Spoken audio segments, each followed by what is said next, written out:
Good morning, everybody, and welcome to day 5 of FE Choices Week. Thank you so much for joining us this morning.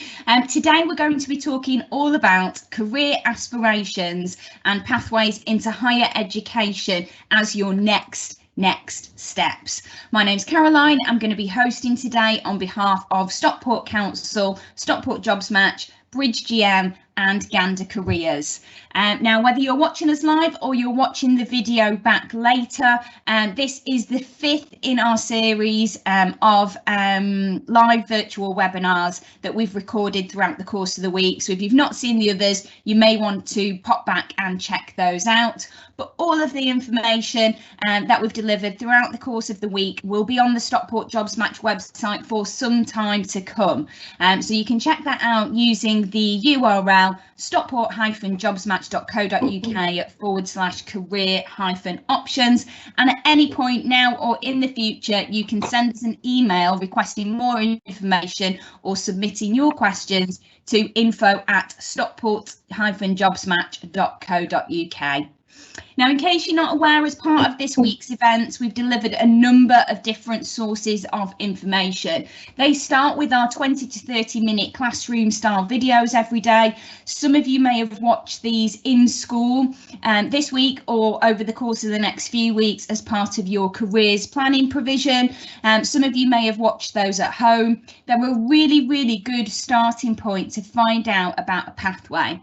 And today's video, talking all about career aspirations, focuses on everything from how to think about what your end career goal should be and the importance of having a plan, the questions that you should ask yourself in order to make those decisions. We talk about work experience, volunteering, getting your first job and entering employment, having your first paycheck, paying tax, national insurance numbers, leaving home, becoming independent, preparing for adulthood. We also talk all about how to make the decision about what to do after secondary school by thinking about what your ultimate career goal is and what qualifications you will need for that. So thinking about whether you need a degree, how to obtain a degree by going to university or a degree level qualification by other routes. And for that, we look at things like UCAS, clearing, degree level apprenticeships. We also talk about some of the alternatives like self-employment, etc., and give you a really good snapshot. We cram a lot into 20 to 30 minutes to introduce what comes next and how to have those conversations right now so that you can make an informed decision. We've also got a number of student resources available on our website to help you make those decisions, from skills builders to think about what you're good at and what your interests are, to a career roadmap tool that helps you think about your end goal and the different milestones you'll need to meet along the way to achieve it, a pathway evaluation to weigh up, for example, A-levels against apprenticeships, and to think about the questions the gaps in your knowledge and what research you need to do, and a weekly planner to map out your activities. If you've completed any of these, you can then download a copy of our participation certificate to show that you've joined in FE Choices Week and take that along to your teacher or careers advisor or your work coach for them to sign off and show that you've joined in. At any point, you can send us your questions. We have had evening Zoom Q&A sessions throughout the week. Today, we're operating a helpline 10 till 4, and the phone numbers on the event page for Stockport Jobs Match for today, and also on our social media feed. So today we've got a really good lineup of presenters that are going to be delivering a wealth of information to help inspire your career choices. So the information today will be really helpful, probably from ages 14 to 19, whether you're thinking about your GCSE options with a view to what career you might want to follow one day, you're in year 10 and applying for colleges, sixth forms, training providers, you've just submitted your applications in year 11, you have a conditional place but want to know what all of your options are for what comes after that, or you left school last year or the year before and your plan hasn't worked out and you're looking to re-enter, education or employment, or you're just about to come to the end of your further education at 18 or 17 and you're thinking about what your choices are next. So first up, we've got Juniper Training talking to us about work experience.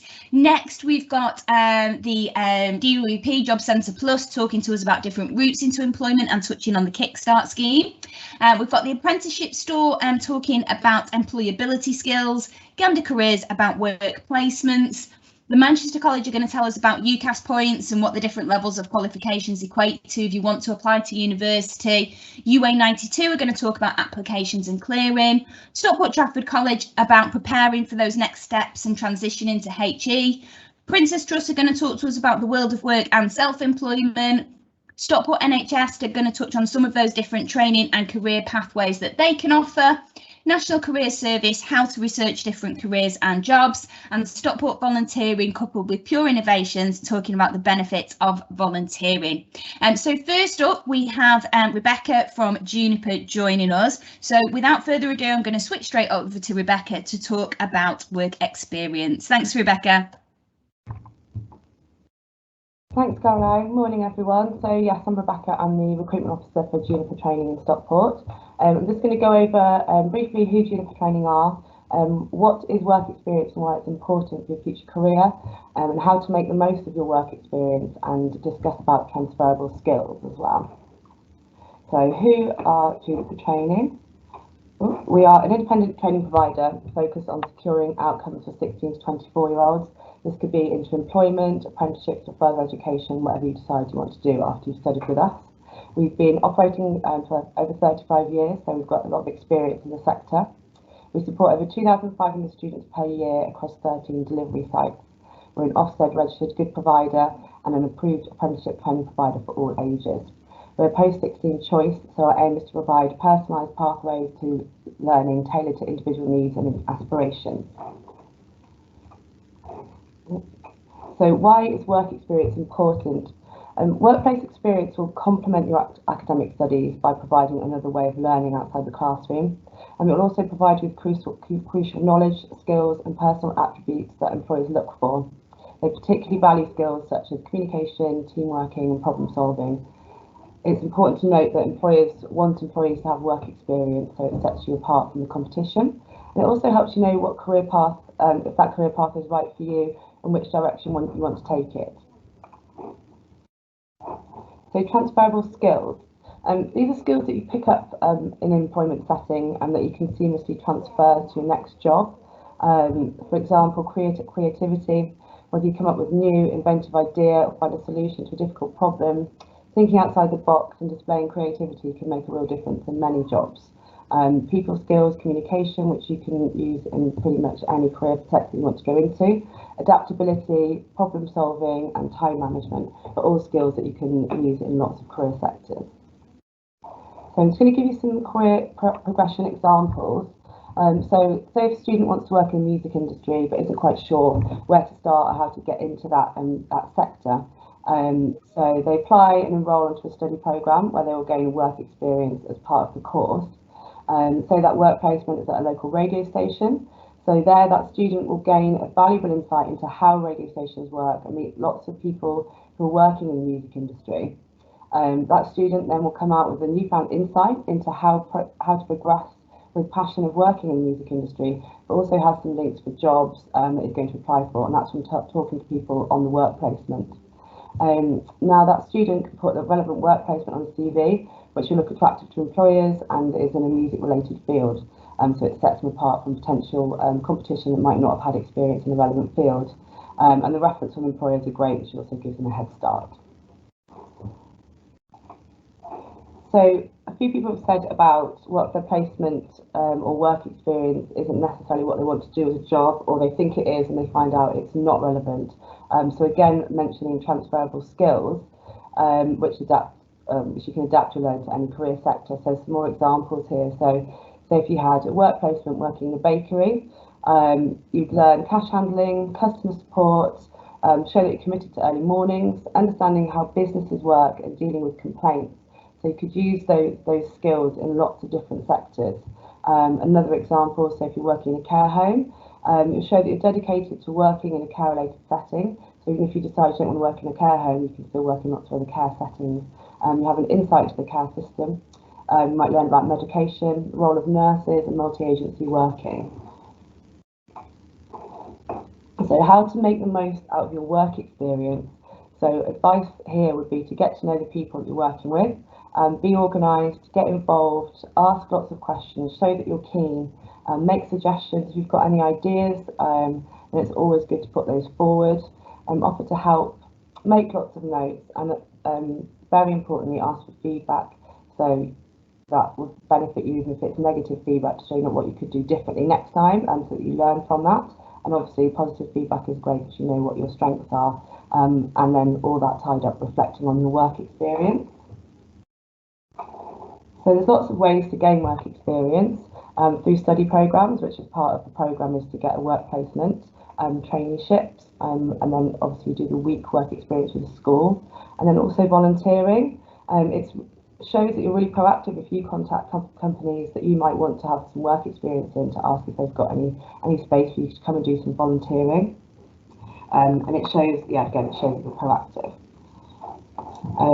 If you want to know any more information about Juniper, then contact details are on here. We also have a drop-in every Tuesday.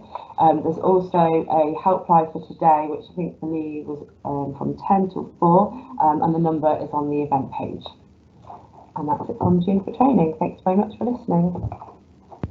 Great, thanks Rebecca, a really good introduction there, and we've got some great articles to support that on the Stockport Jobs Match website as well, about the importance of work experience, the benefits of work experience, how to find your first placement, and a little bit about transferable skills as well. But that was a really good overview, and if you're looking for work experience, you can always speak to your careers advisor at school or college, or your work coach. You can explore those opportunities for traineeships or study programs, and we also talk a little bit on Jobs Match all about the hidden jobs market and how to take advantage of your own personal network to maximise some of those opportunities to gain experience with local employers. So next up this morning we're going to be moving to Karen, who joins us from the Job Centre Plus Department for Work and Pensions, who's going to be talking to us a little bit about routes into employment post 16, as well as some key highlights all about the government's Kickstart scheme. So I'll pass you across to Karen now. Thanks, Karen. Thank you, Caroline. Good morning, everybody. So as Caroline said, my name is Karen. I work for the Department for Work and Pensions, and I'm on the Kickstart team there.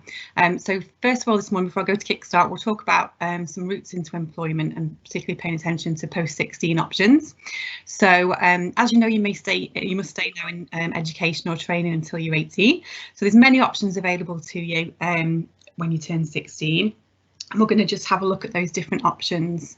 Obviously, options different for each people, and it's just what best suits you and your situation, your strengths and your interests. And if you don't have a clear career path, consider what you enjoy doing, what you're good at, what subjects you enjoy, and where your skills and interests lie. So first of all, we look at A-levels. So A-levels, best to study a subject that you studied at GCSE in greater depth, or choose a new one, such as economics, law, psychology. You can take 3 broad subjects you're interested in to keep your career options open. Obviously, if you know you want to go to university, you might look at what that degree needs and look into that further. Level of study is a level 3 for A-levels. And then there's T-levels. So T-levels are designed in partnership with employers to give you skills and knowledge to get in the workplace. So it combines classroom learning with industry placements to prepare you for skilled work or a higher level of study as well. So 1 T-level is the equivalent to 3 A-levels. And again, duration 2 years for T-levels, and they involve assessments with exams, projects and practical assignments as well. Technical and vocational qualifications. So they're qualifications which teach you how to do tasks specifically related in the industry and role that you want to be involved in. So they can include coursework, skills, tests and exams. And they vary really dependent with the level and also the amount of time that you do them. So they tend to be quite course dependent, and they can lead to apprenticeships. They can go on to lead to further work or college or university as well. So applied qualifications that give you a broad overview of working in a specific sector like business, media, engineering. They're a mix of classroom-based learning with the chance to get some practical skills as well. And again, level of study level 3, and the work experience can be involved as well there. Okay, and then you've also got the option of combining work and study. Different options here depending on what level you're at and what your interests are. So you can go in to do a traineeship. So a traineeship is a course that includes a work placement. Normally the work placement is around sort of 70 hours, so anything from 6 weeks upwards. And with traineeships, you'll do a qualification as well. So usually you do English and maths, or digital and work related qualifications, and you'll gain experience in whichever sort of field that you've chosen to go into. And traineeships again tend to lead into an apprenticeship. Supported internships, so these might be suitable for those students who might be on an educational healthcare plan, and they're really sort of sector specific. You'll get help from a tutor and a job coach in a college with a specialist provider as well. So apprenticeships. Can be at different levels. So we have intermediate apprenticeships, advanced and higher level. You can get a higher degree level apprenticeship as well. So with an apprenticeship, usually you get training that's relevant to the job and you're paid a salary as well. You start at the level that's suited to you depending on what qualification level you're at already. You usually spend 80% of the time in a workplace on an apprenticeship, and around 20% in a college or a training institute. So apprenticeships can last anything from 1 year upwards depending on the level, a minimum of 1 year though, and entry requirements are dependent on the industry and the job role that you're going into. We also have different school leaver schemes, so a chance to learn and train with a large company. So they're offered in sectors such as accountancy, engineering, finance and law, and similar to a graduate employment scheme and run over a longer period of time. And usually there you rotate different offices and within a company to gain different experiences. And the duration with them between 3 and 7 years. Usually there are higher grade A levels entry requirements to get into those. Okay, and then moving on to the Kickstart scheme. So it's another option now. So Kickstart started in December of last year. I cover the Stockport and Tameside area. So we currently have, I think, 200 vacancies across Stockport. So Kickstart was set up as a government scheme in order to sort of enhance the chances of young people being given a work placement, an opportunity to gain excellent experience, to be paid as part of the Kickstart scheme. So they're paid minimum wage. So with Kickstart, you need to be claiming universal credit. And if you're interested in the scheme, you would speak to your work coach at the job centre. So the scheme was announced by the Chancellor last year, obviously as a result of the current COVID situation, and as a result of the pandemic last year. It was a step that the government took in order to give young people a fantastic experience and chance to get into employment. So the Kickstart scheme lasts 6 months. So you're placed, you basically apply for a job as you would normally through the job centre, and placed into employment for 6 months, during which time you're treated as an employer within that company, and the same sort of rights that the other employees would have. So roles in many different types of businesses.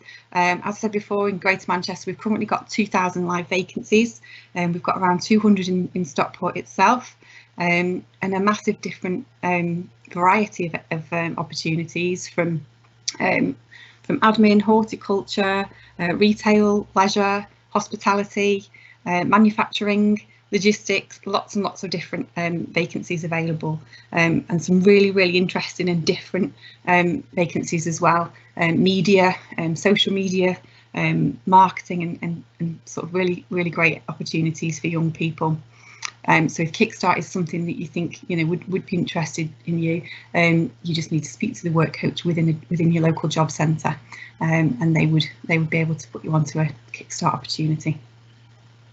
Okay, I think we have some videos which we can send out to.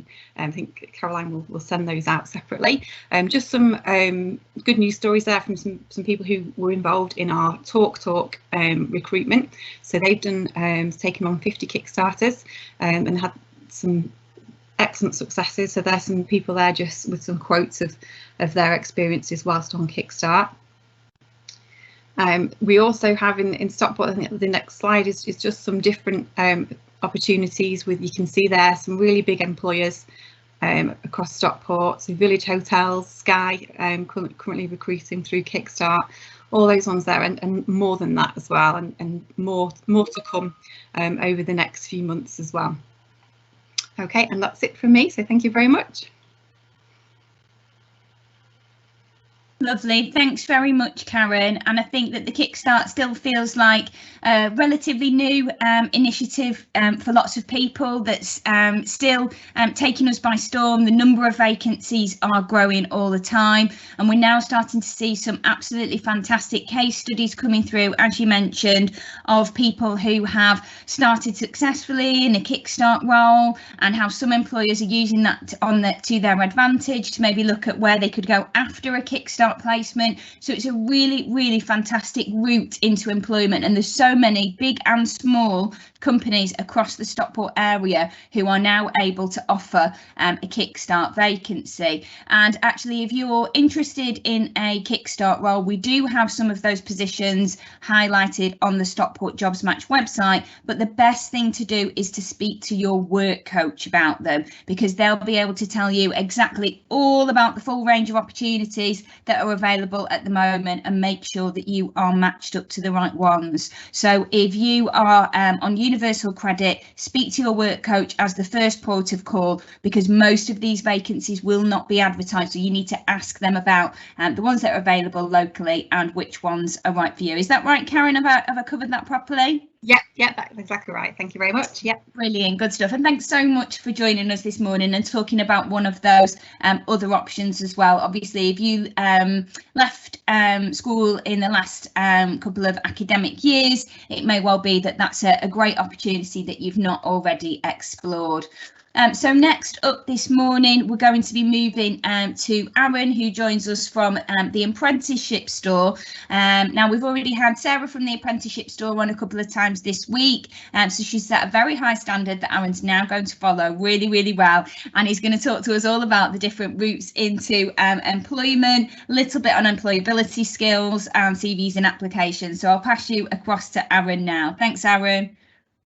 Thanks, Caroline. Morning, everyone. My name is Aaron Madre. I'm part of the Economy Work and Skills support team for Stockport Council within the apprenticeship store, and I'm here to talk to you today about how to make the most out of your CV and the application process. So next slide, please. So what is a CV for? In a nutshell, a CV is an employer's first impression of you. So it's really important you get off to a good start and you make your CV the best presentation of yourself that you can. So a great CV is clear, relevant and short. The top of your CV should contain your address, your contact details, such as your telephone number and your email and your name. And you'd be surprised about how many people forget this. So please make sure you put these in your CVs. This will be followed by a short summary. Doesn't have to be War and Peace, just a short paragraph. And that will serve as a general overview of you as a person. Then you'll provide any formal qualifications, so this is GCSEs, A levels, T levels, BTECs, any apprenticeships, or all the way up to a degree and postgraduate degrees as well. You start with your most recent, you work your way down to your earliest qualifications. You give the name of the institution that you received them through, and you provide the date that you received them. Just the year is enough. Then you list out your previous work experience, again starting with your most recent and working your way down. If you don't have any work experience, don't panic. What you need to do instead is think about the skills you've demonstrated in school and where you've demonstrated them. So if you've been part of any after school clubs, if you've served as part of a school council, maybe you've been a prefect, maybe you've helped arrange a school event, and think about the skills that you've demonstrated in doing those things and working in those environments, and you can use those as a proxy for work experience. But any work experience or volunteering that you've had in addition will also be useful here, so you can apply that in this in the same area. Finally, you can add details of 2 referees. Ensure that at least one of these is from your most recent place of employment, and the other should be someone that you've worked with or for in the past who has good things to say about you. Again, if you haven't worked anywhere previously, this isn't something to panic about. Just provide details of your form tutors details and a teacher you have a good relationship with, so that'd be either a subject teacher or maybe your head of year, and they'll be able to provide you with a character reference about who you are and the way you've worked in school. Always request permission from your referees before that you share their details, because there's nothing worse than getting a call up out of the blue that you don't know where it's come from or why you're being contacted. And you can use this as an opportunity to demonstrate your professionalism as well. If you want to be treated as a professional, you need to act like one. So speaking to the people you want references from and informing that you're expecting them to provide that information for you is a great way of doing that. Okay. Next slide, please, Caroline. So next, we're going to be talking about the STAR method. Now, this is a really useful method for helping to structure your applications and also when you're getting through to interview. So the STAR method is a technique for improving how you come across in your CV, your applications, and your interview. STAR stands for situation, task, action, and result. It gives a clear structure for you to provide the clearest and most relevant information you need to answer a question. So you will start with your situation. So you describe a specific event or situation that you were in. So you explain where it took place in work, in school, while volunteering, etc. Then you follow up with a task that you were doing, so something that you had to complete. So this can be an objective set by someone who was in charge, an issue that you came across that needed to be resolved, or a potential problem that you've identified and you've raised to other people who can sort that out.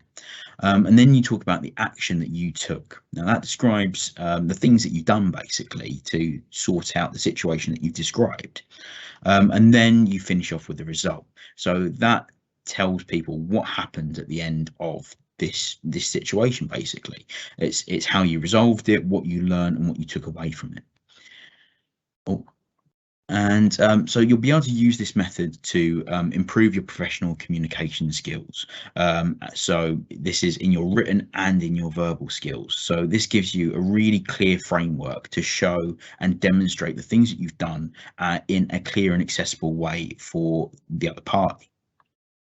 So once you've perfected this technique, you'll find that your CV and your applications will receive more responses and you'll have a much easier time at interview. So next slide, please, Caroline.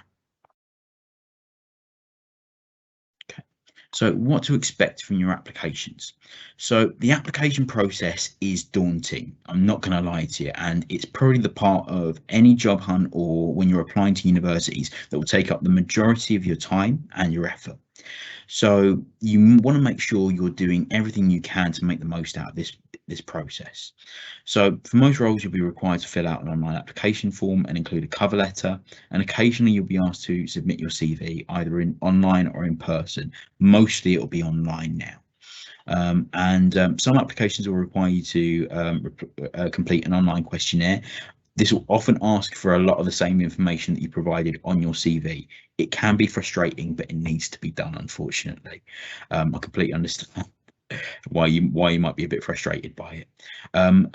And please bear in mind, a legitimate job application will never ever ask you to pay a fee or request personal data such as bank details, national insurance numbers, or passwords of any kind as a condition of your interview. So please bear in mind, if anyone's asking for that information of you, it's probably not a legitimate job offer. So Role descriptions are really important to consider when you're applying as well, and they're a good way of understanding what the employer is looking for and how to answer specific questions that they're asking for. So go through those role descriptions with a fine-tooth comb and look for keywords that the employer is asking for a response from. So think about sort of the job title and the general overview of the duties listed. So in terms of the current job market, you're currently moving into one of the toughest job markets that have been seen in decades during an unprecedented worldwide pandemic. The youth unemployment rate is high, but what I would say to you is not to panic. It's completely natural to feel overwhelmed and despondent about these things, but this isn't a result of you. This isn't a result of your ability. This is a result of factors that are completely beyond your control. But what you can control is how you come across in your CV and your applications, and also looking after your own mental health. So it's vital that you look after your mental health during this process and you keep perspective. You're trying your best in an incredibly challenging environment. And please bear in mind that this isn't forever. We're coming out of the pandemic now, and you will be seeing more and more opportunities coming your way. So please speak to friends, parents and carers you trust about how you feel to stop yourself feeling too isolated while you're hunting for opportunities, and seek out support. You aren't on your own, and everyone who's taking part in this event is here to help you. So please utilise as many of our skills and our experiences as you need to move forward. And if you want to go over anything that I've discussed here in more detail, you can book a one-to-one online meeting with myself or one of my colleagues at apprenticeships@stockport.gov.uk. Now, I've thrown a lot of information at you right now quite quickly, so I understand that if you might not have picked up all of that, don't worry, don't panic. All the information that you've seen here today and over the course of the week is available on the Jobs Match Stockport YouTube channel. So go and have a look at that, and you can review everything in your own time. So thank you very much for your time.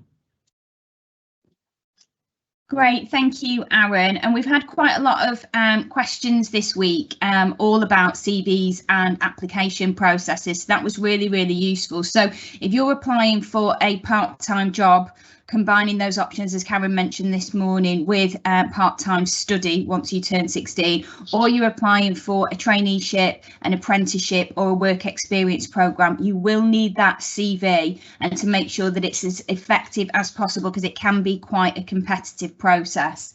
Now, as Aaron mentioned, we've got some templates for that on the Stockport Jobs Match website. So we've actually got a school leaver CV that you can download and edit. It's in the Careers Hub section under looking for work, and there's lots of top tips there about interviews and applying for jobs, etc. Now, Aaron, if you're still there, because we've got a couple of minutes left, I thought I'd just ask you if that's okay. I know that you talked very much about the STAR technique that people can use in the interview itself, but I wondered if you could just give us a quick guide as to the best way for people to prepare for an interview if they're going along to one for perhaps a traineeship or an apprenticeship or a part-time job. How could they best prepare to talk about some of their skills and experience when they probably won't have a lot to draw on? Okay, so the best way to prepare for an interview if you're coming straight out of school and you haven't necessarily got a huge amount of professional experience to rely on is first thing to do is research the company. Work out what the company is looking for, look at their history, and that'll give you a good idea of what they're looking for out of you in this role. If they're a smaller business, they're probably looking for someone to take on and build up with skills, someone that they want to keep around and fill a specific role and then grow within it. And if you can tell a smaller employer a little bit about their history, a little bit about their development, then that will go a long way, and it will show that you're really interested in them and you're interested in growing with them. If you're looking at a larger company, think about the role itself, think about the job title and compare it to other roles. So if you go on sites such as Total Jobs and any kind of Read, any kind of job match, and you put in the job title that you're looking for, or if you're going on for an apprenticeship, looking on the apprenticeship site, and you compare what businesses are looking for in each of those roles, you've got a really good idea of the industry standard there. And then you can think about the attributes and the sort of the personality traits that most places are looking for. And for you, the most important thing is what we call soft skills. So these are things like punctuality, sort of teamwork, organisation, and these are things that you can demonstrate with your time in school that you don't necessarily need time in employment for. You can talk about organising your revision timetable, organising yourself around your sort of extracurricular events. You can talk about teamwork when you've worked on school projects, when you've worked as part of a team for an after-school club or a sports team. So there's lots of different ways you can demonstrate your skills without necessarily referring back to a job. So yeah, that's brilliant. Thank you very much indeed, Aaron. Some really good top tips there about things that you can draw on if you don't have a huge amount of experience. And don't worry, the interviewer will fully understand that when they're meeting with you. So thanks very much, Aaron. Next up, we're going to be joined by Simone at Gannon Careers. Now, Simone's having trouble joining us with her video this morning, but we've managed to live stream her audio so she can talk you through her slides. And Simone's going to be telling us all about work experience and giving a bit of an overview as to Gannon as well. So I will pass you over to Simone now to talk through her slides. So Simone, over to you, please. Hi, thanks Caroline. Thanks everyone for having me live streamed by audio. Sorry I couldn't get my face in front of you this morning. Yeah, so I'm here representing Gannon Careers, and what we do over at Gannon Careers is we support local colleges, Stockport College, part of the Trafford College Group, and Aquinas College, to make connections to businesses. And the idea is that businesses want to give back to young people and they want to include you in things, but sometimes they don't know how or where to go or what you need. So Gannon kind of creates that middle person that allows the coordination of what the colleges are being asked for by their students, and what the businesses can deliver. And sometimes we have to do a bit of negotiation to make something fit, because sometimes what a young person wants and what a business can deliver, you've probably heard throughout the week, can be very different, and it's managing some of those expectations as well. So as it says on slide 1, we're bringing education and business together. So again, if there's anybody watching this who is interested in, and then tell your parents, if you've got parents who might be interested in taking placements, we can support with that. So if we could move to the next slide, please, Caroline. Yeah. So work placements, work experience, it's kind of what's the difference? And I think the term placement often is where you feel like you're being placed into something and getting work experience for a particular reason. So that might be, again, you've had previous talks about things like T levels, because you require that placement to get the right criteria and the boxes ticked to get your qualification. And for other people, it is just about exploring, getting some relevant experience, building up skills, building up confidence. So it can be a chosen thing that you want to do, or it can be something actually that your course requires you to do. And what I would say about that is it's really, really important. I'm a careers advisor and have been for quite a long time, and I definitely noticed the difference between those young people who've had some level of work experience, whatever that looks like. It makes a massive difference. And it's also around you starting to recognise when you are doing things that could still be classed as work experience, even though it might not be that week that school have suggested, or that couple of weeks that college want you to do, or the placement that is your vocational course. It may be other things outside that, and often we miss that and we don't class that. So it's really important, rather than to think about just the duties and what you're doing, actually what those skills are that you're getting from that thing, and recognising the value of those.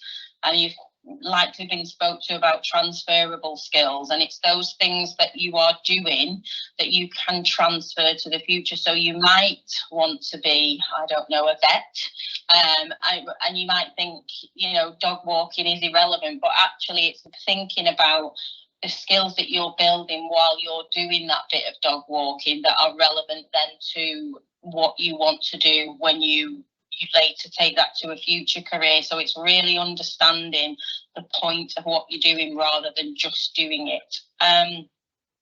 So yeah, so from a work placement perspective, there's lots of help out there, and young people so often don't reach out enough. Whether it is work experience or placement that you need as part of your vocational course, really speak to your teaching staff, whether that's school or colleges. Make sure that you're talking to the people around you about what it is that you need, what it is you're hoping for. The more conversations you have about these things, the more likely you are also to get a bit clearer in your own head. Sometimes when we say stuff out loud, it becomes a bit real. So it's really thinking that through about who can I talk to about this? Who can I ask advice? Most colleges especially will have careers departments, and a lot of young people don't visit them. I would really encourage you to. You've got people who are trained and professionals and know a lot more than we. Can't know everything, so just being willing to reach out and expand those conversations.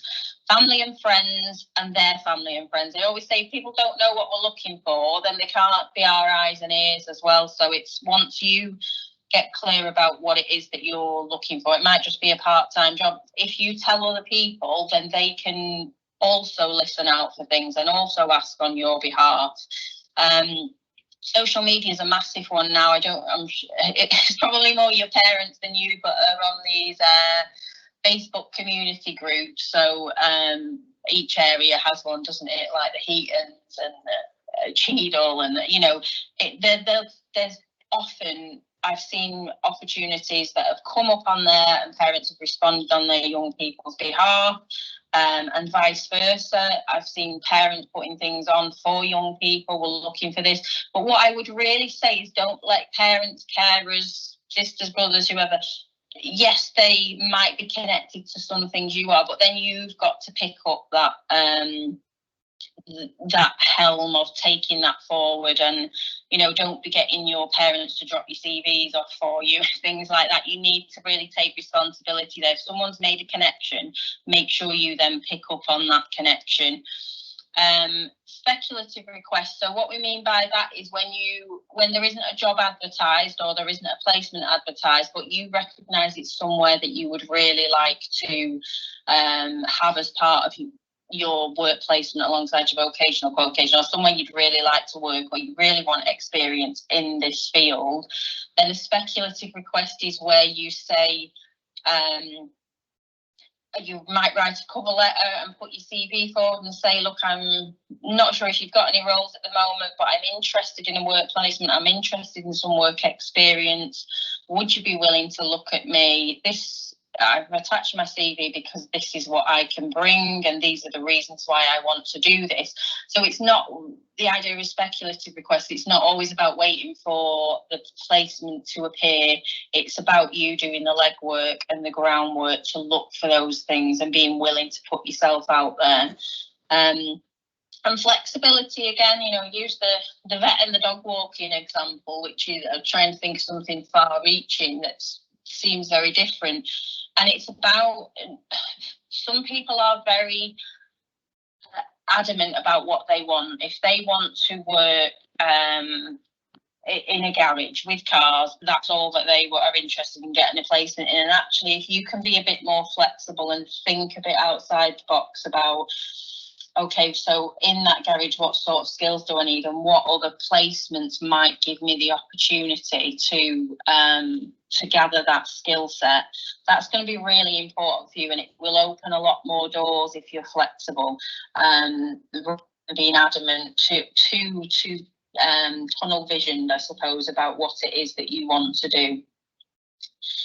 And yeah, just some pointers at the bottom about it all counts, even the dog walking. So again, it might not be that you've had 2 weeks of work experience at school because your school didn't require that.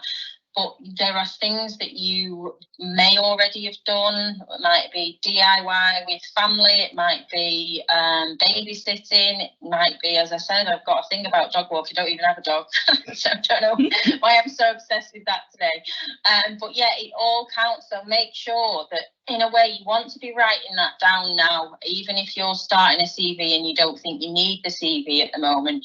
In 5 years' time, when it comes to making like future job applications and potentially post-university placements, you're not going to remember bits and pieces that you've done from 3, 4, 5 years ago. So if you start to keep a bit of a log of those things, and you can do that by a CV format.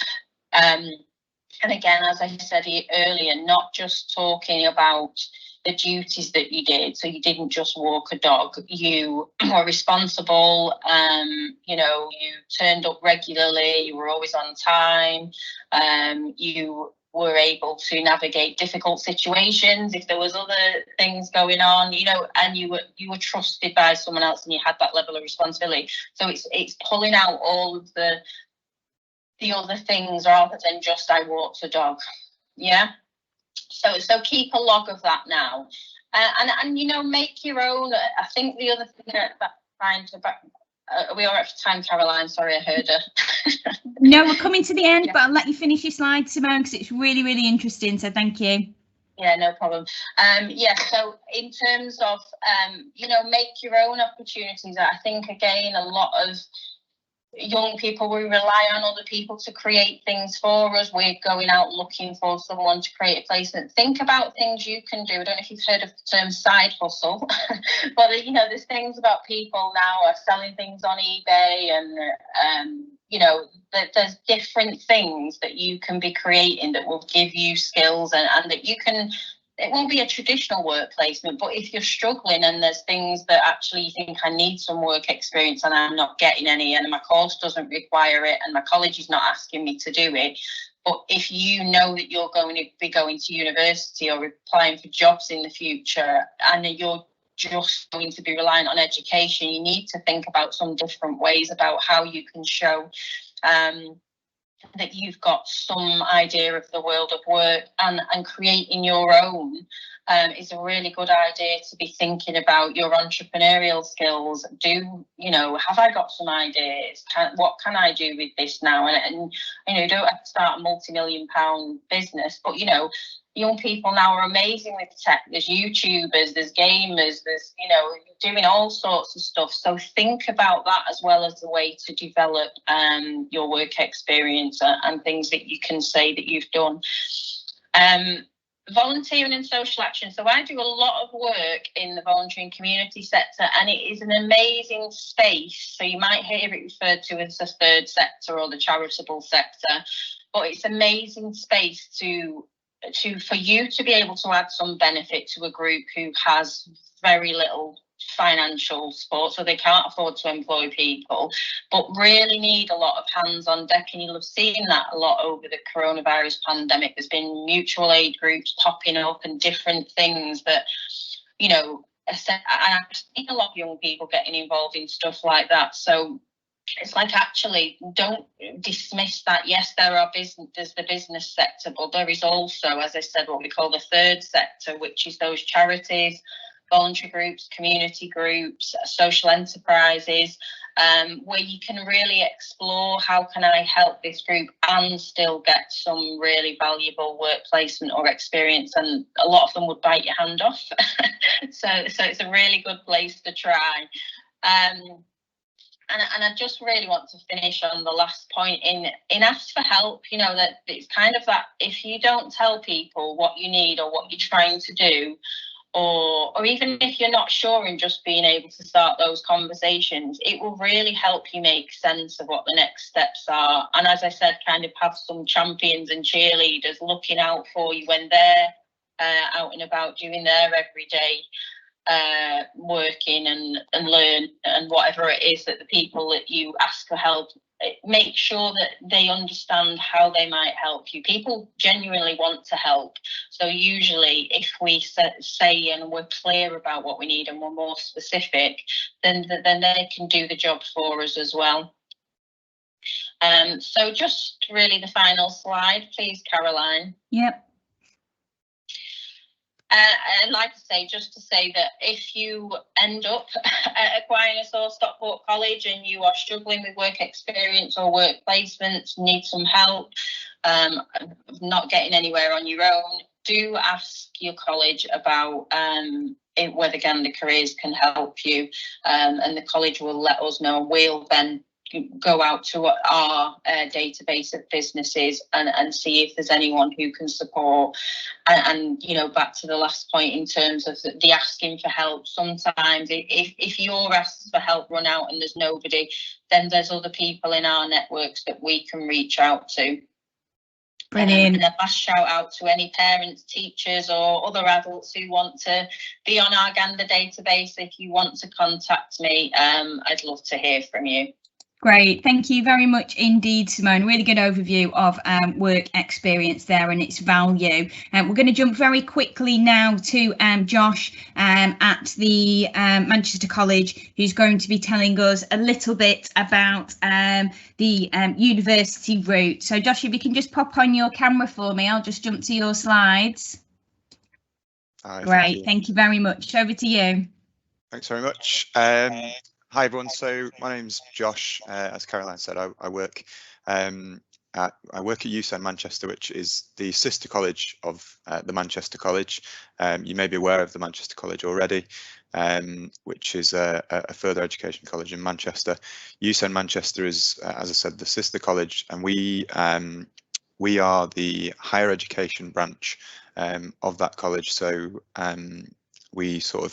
we kind of broke off, well, not really broke off, but we kind of developed this new brand to make it a bit clearer for students around 2018. So we've been USEN Manchester for about 3 years now. So I just want to talk to you today just around a bit of an introduction into sort of higher education, what it is, you know, what the options are, because I think there's a lot of there can be some common misconceptions with higher education about sort of how you get into it and whether it's available to you, when in actual fact there's so many different ways into higher education. So it'd be good just to bring you onto that today. So just to begin with, you know, what it is and what you can sort of study really. I think to start off, just looking at the levels there you can see on the slide. Now, level 2 is probably where the majority of you will be now, which is studying your GCSEs or your level 2 BTECs or level 2 apprenticeship, and you'll be then moving on into level 3, which is obviously referred to as further education, which may be AS levels, it could be a level 3 BTEC, or it could be a level 3 apprenticeship, as has just been talked about in the last few moments. Now, beyond further education is higher education. So higher education is, as I say, it's where we sit at USEN Manchester. Typically, this would be, there's all sorts of different sort of forms of higher education. The typical one that people might refer to would be, you know, going to university and studying for an honours degree, which is a 3-year. As you can see there, it's done over 3 years, level 4 first year, level 5 second year, and level 6 in the final year. Now that's the route that most people are aware of. Now there's actually other routes you can take which are slightly more flexible. So you could, as you can see there, you could do a higher national certificate or a HNC, which is 1 year, which would get you a level 4. And then you could maybe add on to that HND, which would be another 2, that's 2 years, which would get you a level 5. Foundation degree is 2 years, level 5.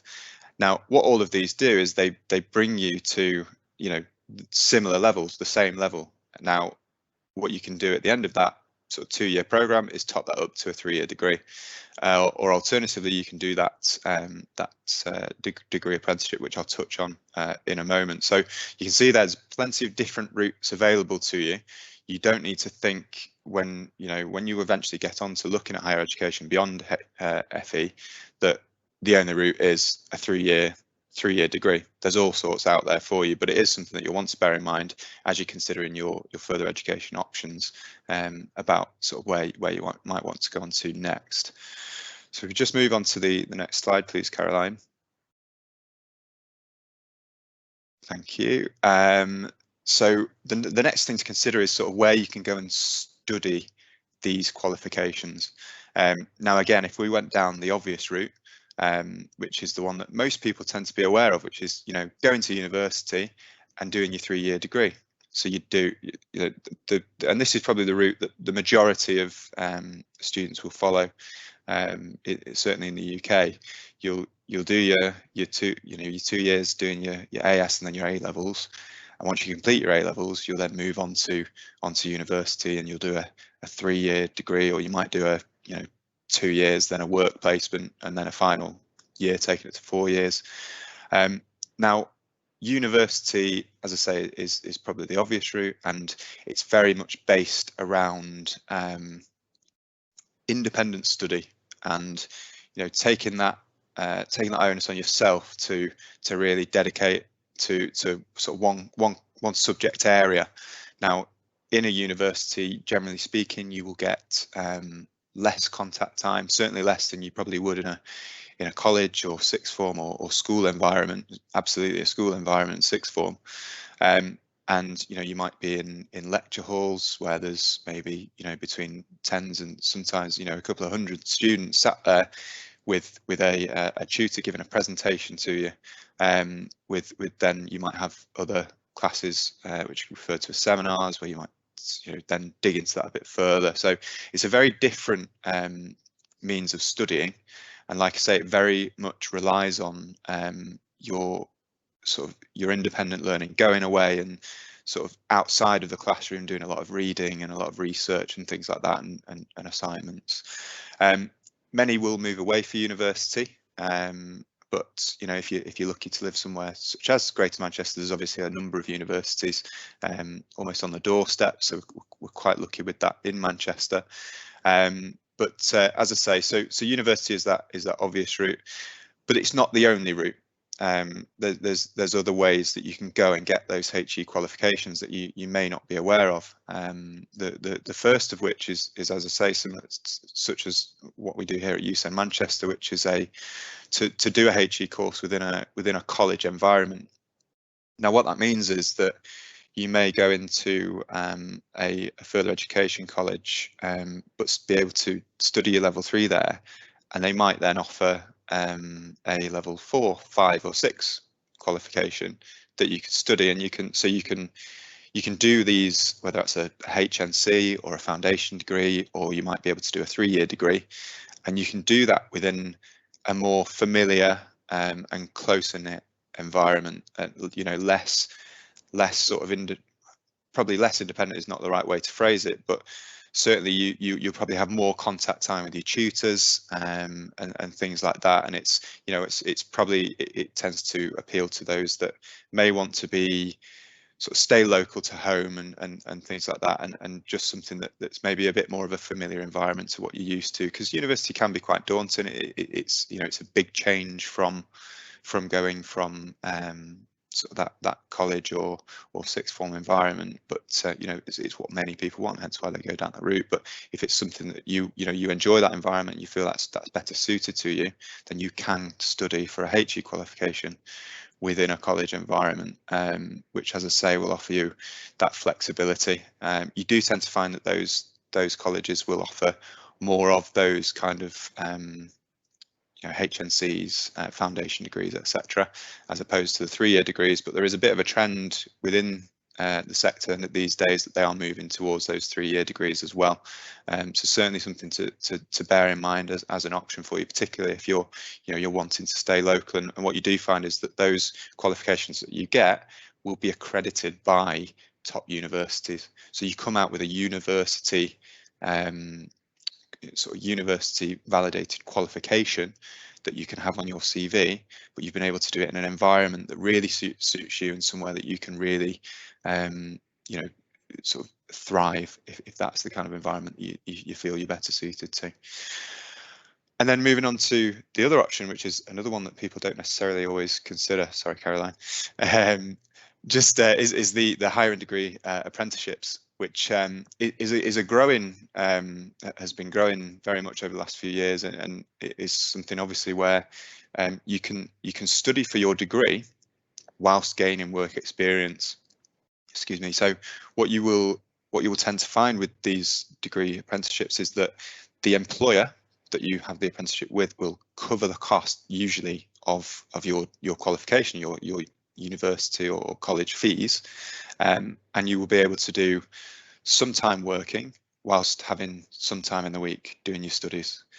So the clear benefits of doing that are that you're gaining those practical, that experience, those skills to add to your CV, so that once you've completed that degree, you've already got it there ready to go. When you move on and you're looking at going to starting your career after higher education, which is a really great thing to have, and obviously you have those opportunities if you go to university or college. As I say, you get those work placements, etc. But this is a way to really get that practical experience and really dig into that. And what you do find, of course, is that many of these, if you do really well during that time, during that apprenticeship period, those employers will probably want to look at keeping you as well. So you've got your foot in the door really early on, and you're able to kind of, as I say, it's just about hitting the ground running and getting as many skills as you can under your belt.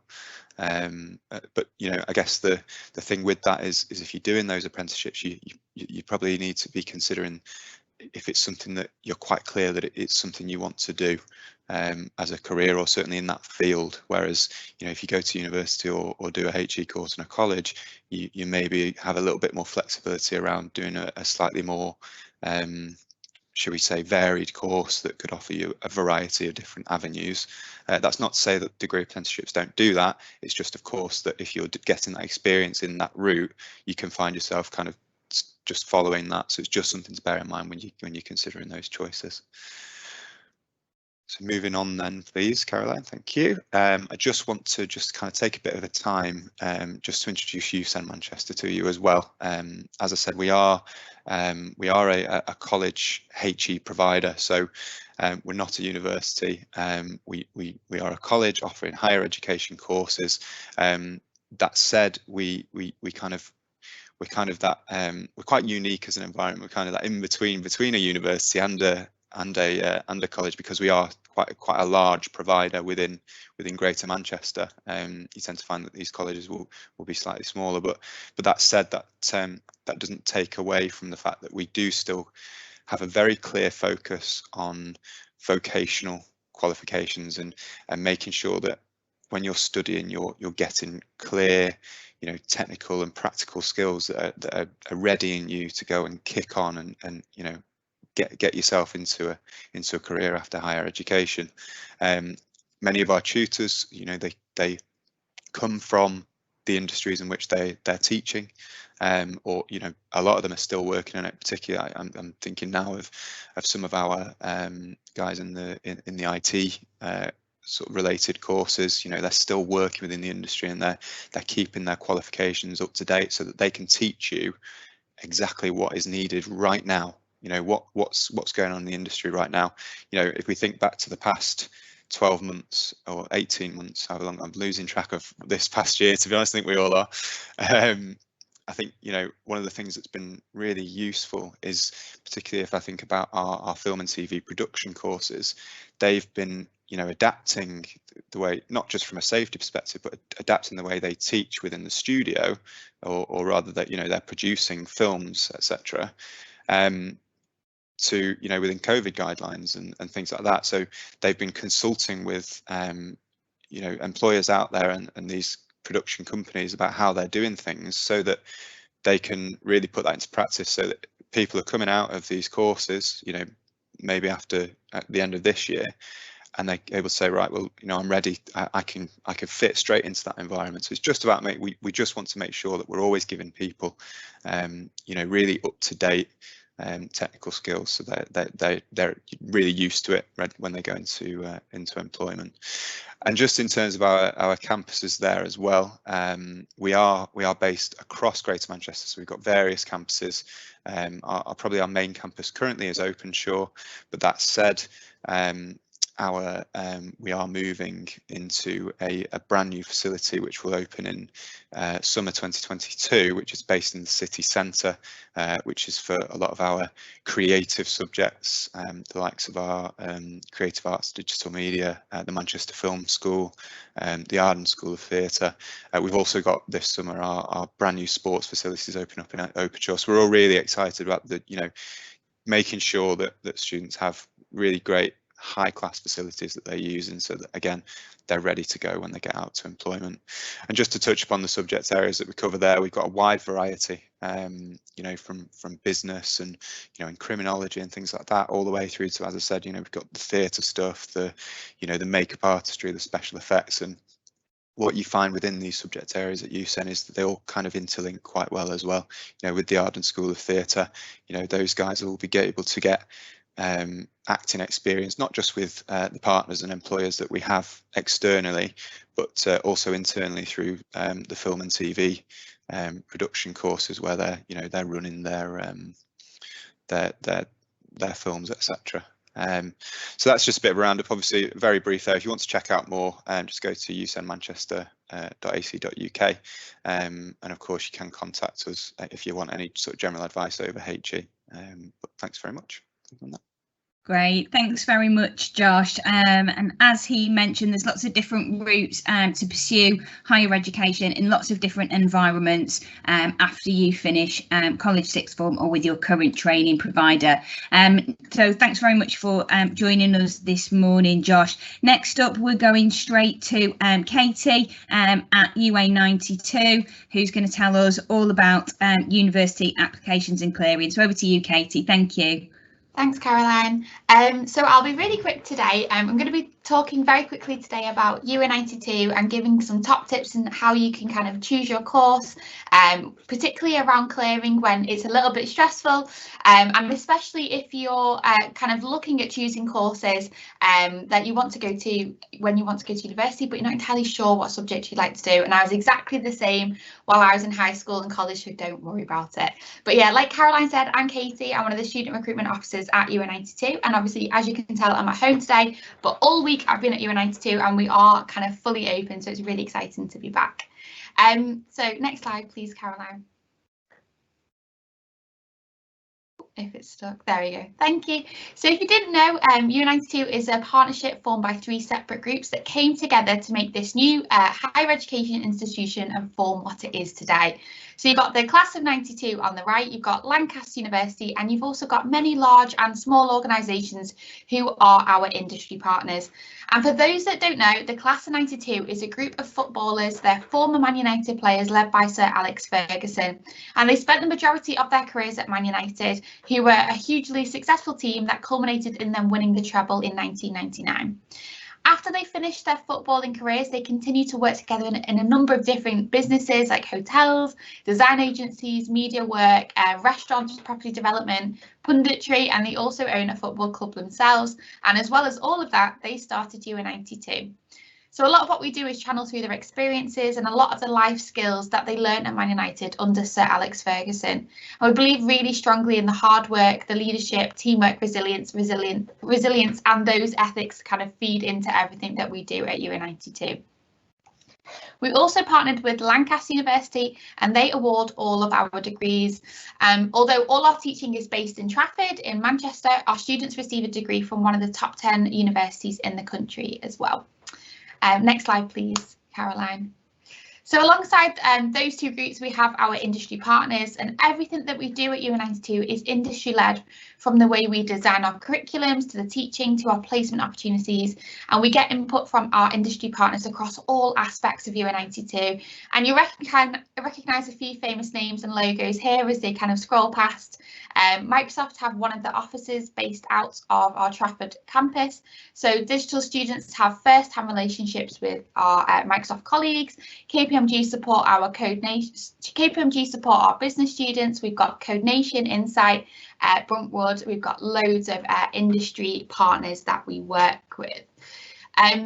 We support our students in building their professional networks as well. So with exposure to great industry contacts, along with personal development support and one-to-one coaching to aid them in building those skills needed for graduates. And we do this through something called our Target Talent Curriculum. Next slide, please, Caroline. It's gone a bit funny on my screen, but I don't know if it's, there we go.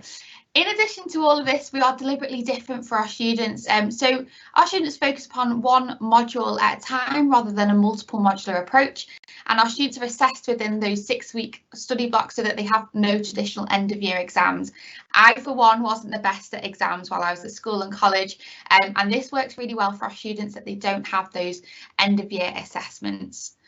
Our students are either AM or PM students, so that when they're in and it's kind of normal non-COVID times, they have a set timetable from Monday to Friday where they're expected to either be on campus Monday, Tuesday, Thursday and Friday from either 9 till 1 or 2 till 6.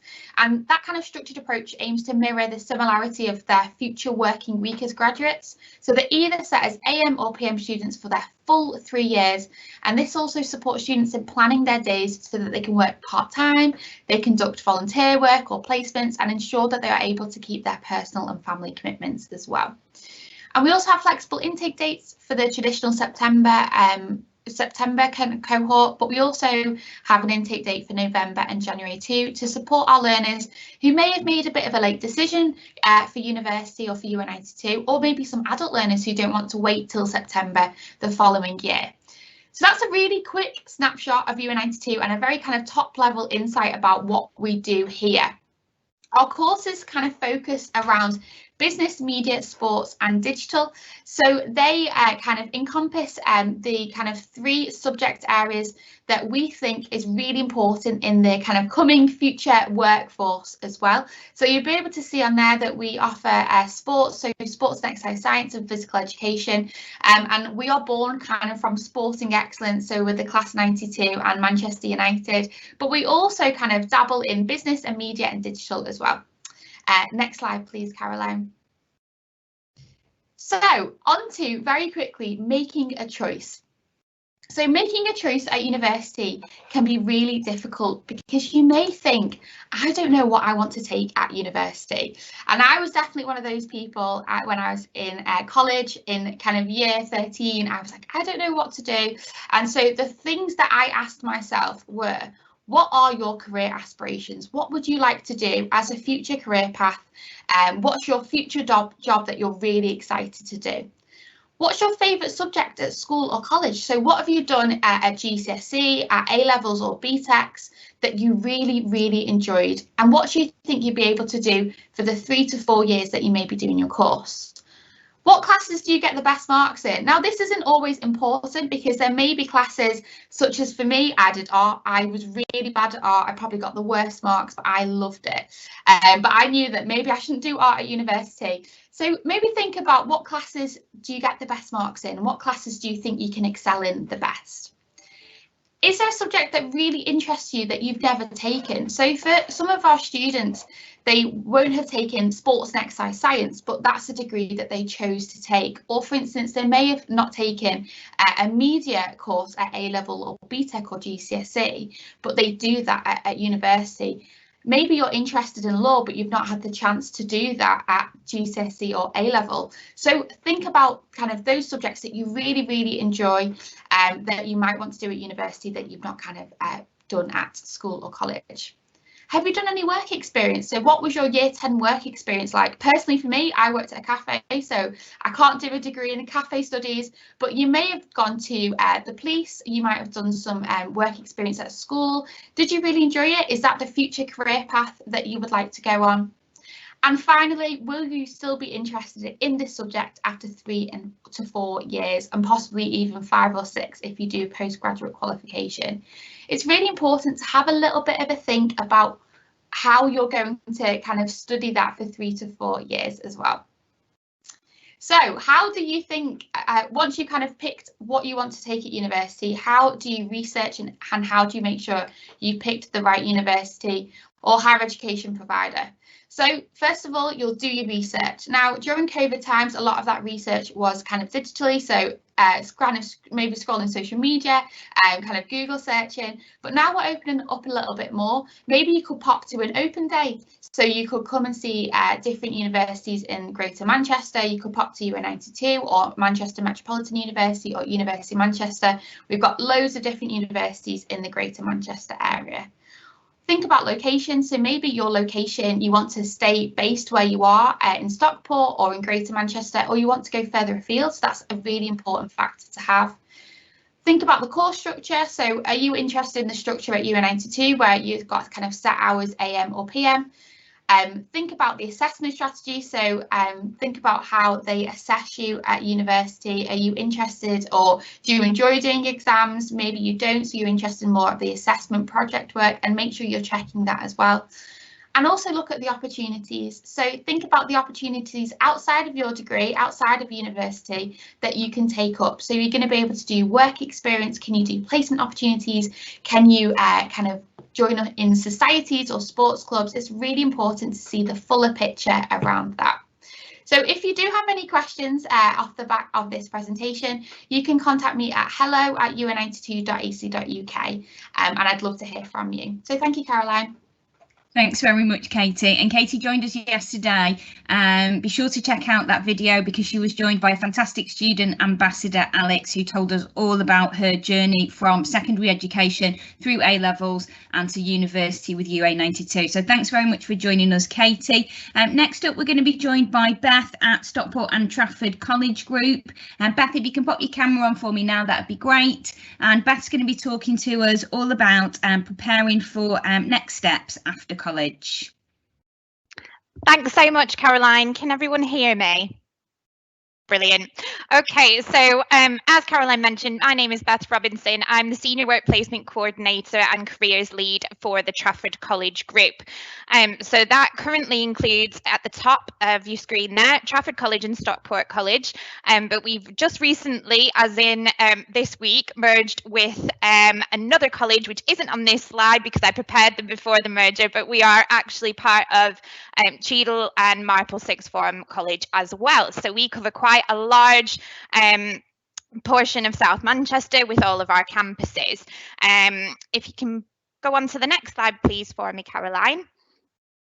So I'm going to talk to you a little bit today quickly about work-related learning and why it's so important. So as part of our college study programmes, we have a real focus on work-related learning. So what do I mean by that? On the right-hand side of your screen there, you'll see a selection of activities that all count towards work-related learning. So those are things like site visits to employer offices, guest speakers, workshops, industry tasters and projects, and also day in the life of tours. So what we do in my department is we work on speaking to employers and organising these kinds of activities which complement the course of study that you're on. So we work with our local employer contacts to develop those employability skills for you. What that does is it keeps your curriculum up to date and really exciting, because you're going out into the sector that maybe you want to join one day, and really learning firsthand about that industry and how it works. It's also improving the transferable skills. So when you come to college, you'll hear a lot about transferable skills and how important those are. So those are things like your timekeeping, your attitude to work as well. So those are all sorts of things that work-related learning can really help you improve and build upon. And these activities really engage yourselves as learners outside of the classroom. There's only so much we can teach you in a classroom. It's really important that you get those experiences outside of the classroom as well. If I can have the next slide, Caroline, please. So as part of our study programmes, all students have the chance to undertake 36 hours of work experience per year. So that's about a week of work experience. And you are completely supported by your tutors and your work placement teams, that's my team, to find and source these work experience opportunities. Now, that doesn't mean that we have to find them for you. If you have something that you'd like to go on and do, that's absolutely fine as well. And I think Simone was talking about that as well. You know, if you have a if you go and dog walk, that definitely counts if it's related to your course. What work experience does is it provides you an introduction into a business, allowing you to engage with small projects under the supervision from an employer. So what we aim to do with our work experience is really make it meaningful for you, so that you're going into a business and you're not just making teas and coffees, you're getting involved with a project that employer is undertaking. We also send students, including those with an EHC plan, and we make sure that they're fully supported with gaining work experience. Now, we do that initially internal to the college, and we do that because we're a college, but we're also a large business. So what we can do is we can support students with finding an area of the college that they can go and spend some time in, as in marketing or our facilities team, our customer services team. And we try to tailor that to the course that the student's on, so that you feel a bit more comfortable starting work experience within the 4 college walls, and then we support you to then move externally to college as well. I can have the next slide, please, Caroline. Okay, so where could you work on work experience or a placement? So much like Casey from UA92 did, we've just popped up some of the employers that we currently work with. So TalkTalk, Network Rail, University of Salford, Siemens, Travel Counsellors. So there's lots of different places that we work with and that support us with work experience and work placements. So this is all of the knowledge and expertise that my team have that can get you into those businesses and doing some work experience. So that list keeps growing and growing as well. So we're there's probably much more than just on that slide, but that's a nice little taster of who we work with for placements.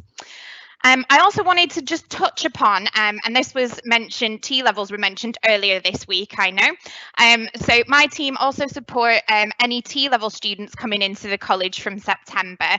And a large change to the T-level from a BTEC traditional qualification is that introduction of a extended industry placement. So what I mean by that, it's at least 315 hours or approximately 45 days. Now, what this gives the students who are on the T level is that extended period of time in industry, really learning about that industry that they're hoping to join one day. And my team completely support T-level students with their industry placements. We source them, we match the student to the employer to make sure that it's going to be a really nice fit. And these longer placements are really beneficial for learners because they will provide the knowledge and experience needed to open the door into skilled employment, further study or a higher apprenticeship after you finish your T-level qualification. I'm also in charge of the Careers Education Information and Guidance team. So I've just popped a bit of information up there on the screen about what the future of careers information, advice and guidance for young people looks like, specifically from our point of view. So we are a really collaborative college, and we approach industry as a partner to our college. So we talk to lots of different employers about careers talks and things like this that we're doing today, to make sure that students have the most up-to-date information on the current labour market as well. So we have lots of community connections and referrals, and we also have a collaborative input from our curriculum staff. So our tutors are in constant conversation with the careers advisors to make sure that we have a bespoke service to our different curriculum areas. So that means if you're a hair and beauty student, the careers advisor that comes in and speaks to you will speak to you about opportunities in hair and beauty, and vice versa. So we really make sure that we're providing that bespoke service with our careers advisors, and they're providing the most up-to-date guidance and information for you. We also assist students with new interview skills, and we've got a real focus this year, especially with the pandemic, on virtual interview skills. So that's something that we'll be taking forward in the years to come, because we feel that that's really important. So not only face-to-face interview skills are important, but understanding how to conduct yourself on a virtual interview, also really, really important. We want to make sure that everyone's ready for anything that they might have to face in future years. We'll also be inviting students along to careers fairs and mini job workshops, as well as producing a jobs and work experience opportunity board from September. So we're going to have one of those probably virtually on every campus that tells students exactly what's coming up with regards to work experience, part-time jobs, volunteering opportunities. And we really want to make sure that that's really visible for all students so that we have that information out there and you can come and talk to us more about it. And a really major part of the careers advisors roles throughout the year is acting as UCAS guidance and support. So taking students through that UCAS process to apply for university, work on your personal statement, work on your references, and also supporting you through those acceptances of those choices once you get the information back from the universities. So it is a lengthy process, but our careers advisors are here for you throughout that whole process. And that's it from me. I think I had the websites down below that. Thank you. Sorry, Caroline.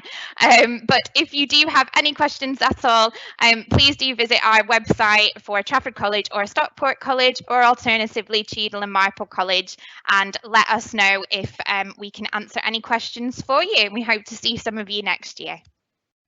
Great stuff. Thanks very much, Beth. And all of the details for all of the colleges that are part of that group are available on the Stockport Jobs Match website. We've had some fantastic presentations delivered on various themes from them throughout the week. So thank you very much to Beth and your entire team for bringing us such fantastic careers advice and information. And do be sure to look them up, particularly with regards to all of the fantastic things that they do to help you prepare for your next steps after college.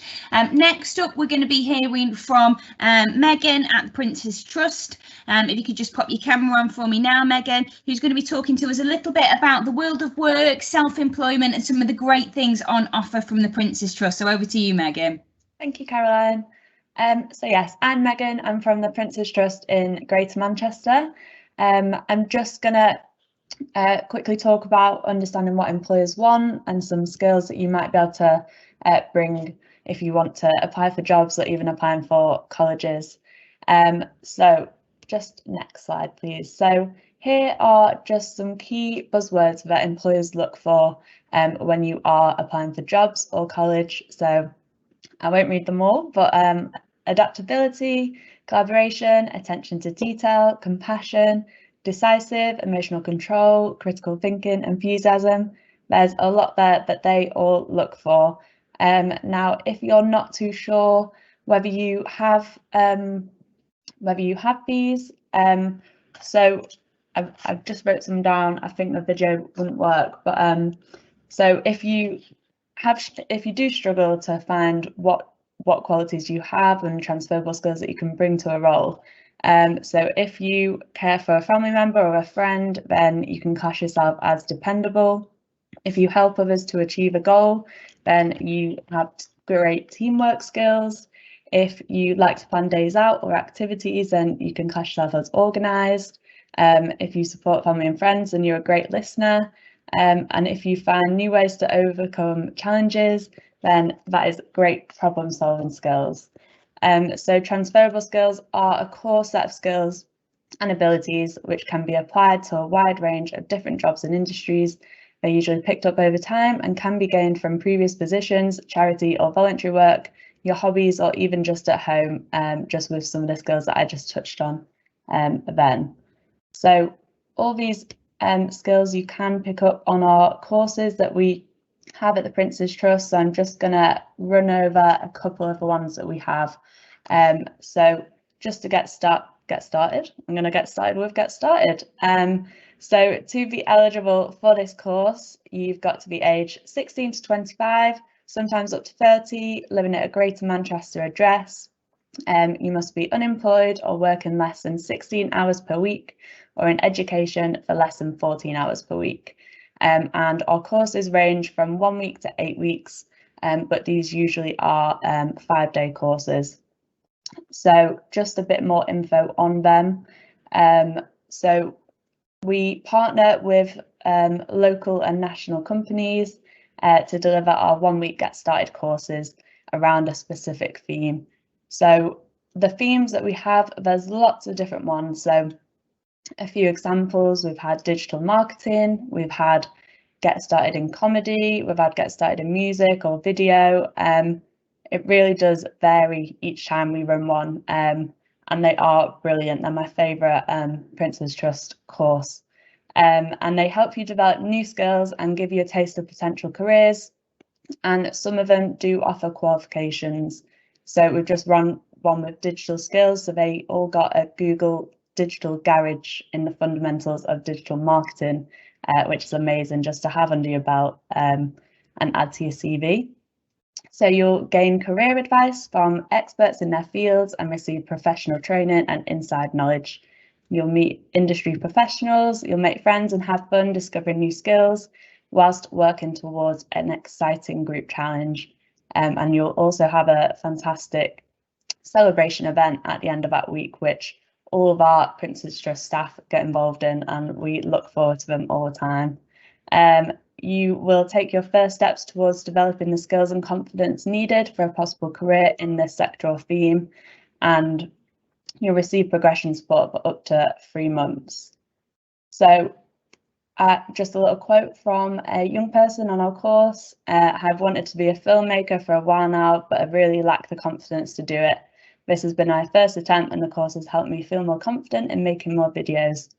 So they're great courses if you haven't considered or you haven't studied on a course that you think you might be interested in. It's a great way to kind of learn more about it and see what fits in with you and something that could actually lead for your potential career. The next course is Future Leaders. So to be eligible, 18 to 30 years old, at a Greater Manchester address, unemployed or working after 16 hours per week, or in education, less than 14 hours per week. Future Leaders is a 2-day virtual course, so you can just do it from the comfort of your own home, and it's a really engaging course. So it'll help you discover your strengths and areas for development, along with learning how to adapt your behaviour to tackle different challenges. It's a great personal development course, and you'll meet so many people who are in the same position or similar positions to you, and you'll gain a lot of friendship from that. You'll find out how to make the best first impression, how to use your social media pages in the best way. So we'll help you set up a LinkedIn page, which is fantastic for kind of optimizing your job search.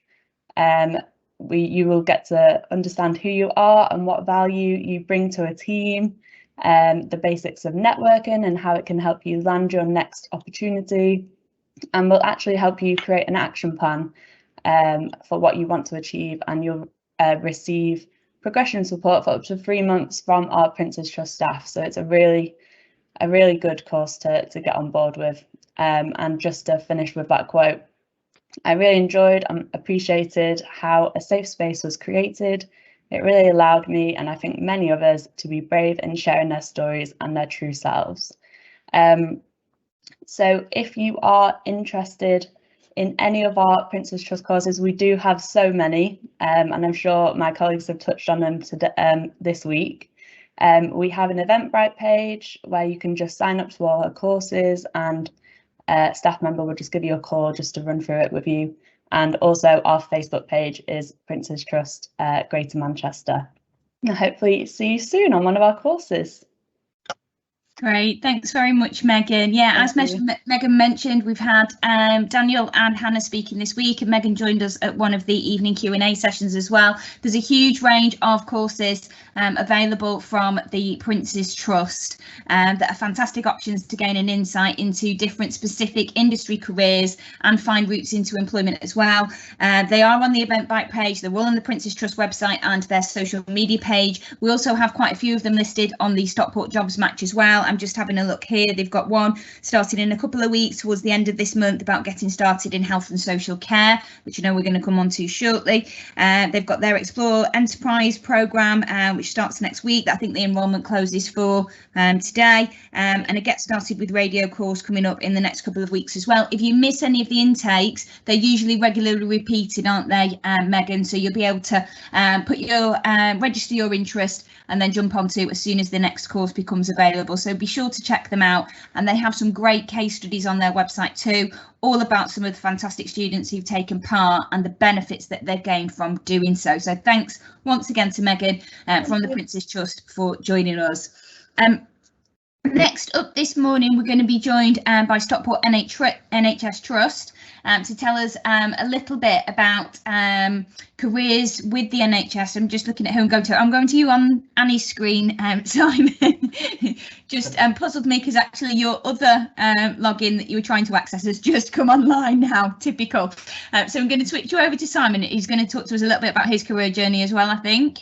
Yes, hi, good morning, Caroline. Yes, my name's Simon Ainsworth and I'm the workforce lead at Stockport NHS Foundation Trust, and it's a very quick presentation and more just to give you a bit of a personal kind of career aspiration and how I got to where I am. And it's actually great following on from the Prince's Trust because I did do a 12-week development programme with them. So I would highly recommend that. And it's great to see that that programme's still going on. And personally, it was probably one of the best 12 weeks of my career pathway.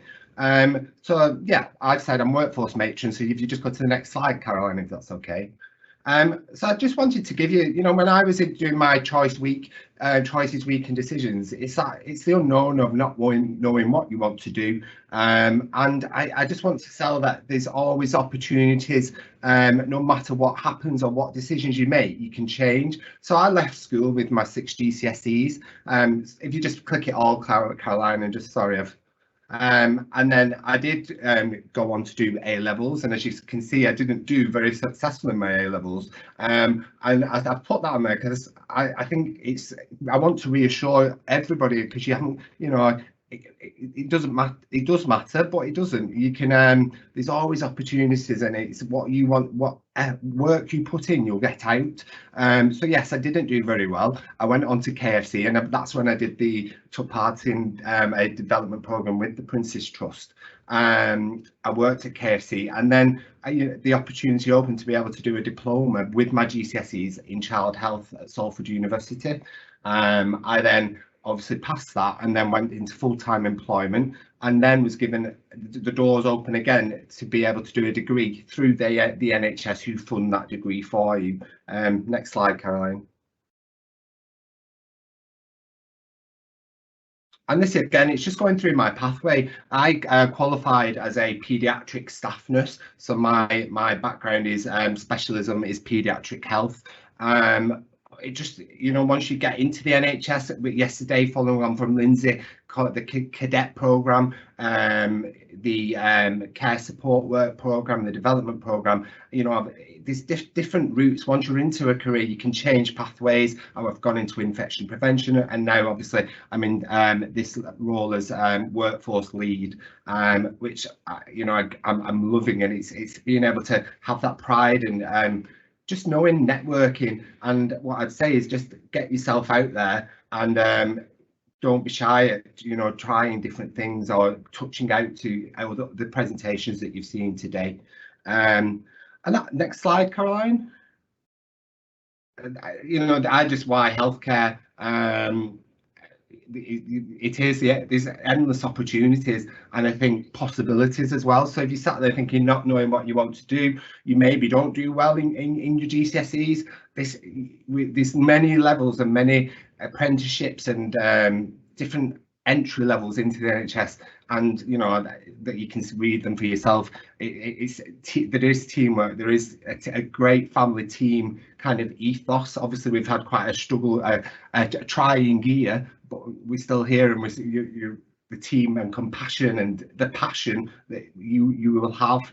And then I've just put, I think, a picture on the next one, Caroline, just to kind of show that's Stockport in the olden days. I can't even remember the date. And the next one is just a modern one, and it just shows how happy we are. We're all different levels, different multi-professionals, and yeah, so I'd hope that I'd just like to give you a bit of reassurance that your choices can change, and your direction that you choose now can change. So just keep positive, and my details, I'm sure, are in the presentation. I'm more than happy for advice, and to Stockport's here if you want to yeah, touch base. Thank you, Caroline. I think that's it. Great, thank you very much, Simon. Really inspiring to hear somebody's career journey firsthand. And if anybody is interested in those career routes with Stockport NHS, jump back onto yesterday's presentation, which is available on the Jobs Match website in our careers advice section, or on the YouTube channel using the hashtag FEChoices21. Simon and his team were also absolutely fantastic in joining us a few weeks back for Greater Manchester Careers Week, and actually we cut down their presentation to just have their 10-minute section. So you can also go to our employer videos, and they talk very well about some of the different pathways to gaining education, further training, from post 16 and building your career with the NHS. But I just want to ask you, Simon, seeing as we've got a couple of minutes spare, and put you on the spot, if I can, that we've heard today, we've heard throughout the course of the week, a couple of different people's stories who've perhaps started out in one route, thinking that that was right for them, whether it be A-levels or an apprenticeship or something else, and for whatever reason it hasn't panned out, but they've still got to that end career goal, or they've ended up doing something that they really didn't set out to at all in the first place, but they now love it. So what I wanted to ask you is, with a view to all those people who are on the call watching today or watching back, who are undecided or confused, or perhaps think at some point they're going to do something but they might make a mistake, what advice would you give to them, or what advice would you give to your past self now, looking back with where you are now and how happy you are and how much you enjoy your job and what a great team you're part of? What advice would you give to those people?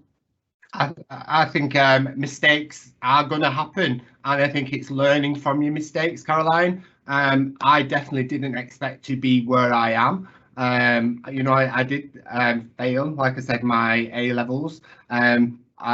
It's just making the most of any opportunities, like I said, the Prince's Trust, or if there's anything that you can do, but it's learning from your mistakes. And yes, I'm in a job now that I'm so proud, of learning, and the opportunity is still for me now. So yeah, because you learn, you get funded. I'm now starting my masters. I'd have never thought I'd have had that, ever be able to do that, because I'm not academic, but because I'm in a career where you get passion, and then you learn on the job, and that increases your skills, and you've got the support of team and your education teams.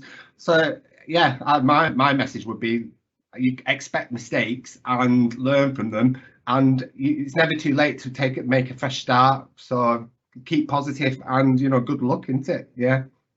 Great, thanks, Simon. Some really good points there. I think that mistakes are sometimes inevitable, and you shouldn't be afraid of making one. Sometimes the only way that you can learn is by making a mistake. But if something does go wrong, be sure that you're not just giving up too early, but you're thinking about why it's not the right pathway for you and how you can adjust that to make the right next choice next time. Mistakes are fantastic if we see them as a learning opportunity. And another really good point to say, that learning and developing your skills is a lifelong thing. Once you start upon your career path, that learning never really stops. And whatever level of qualification that you have got to now or aspire to do, the possibilities are endless, and you really do have lots of options to take your career forward. So thank you to Simon and the rest of his team for this week for joining us. A really inspirational story there. So thank you very much.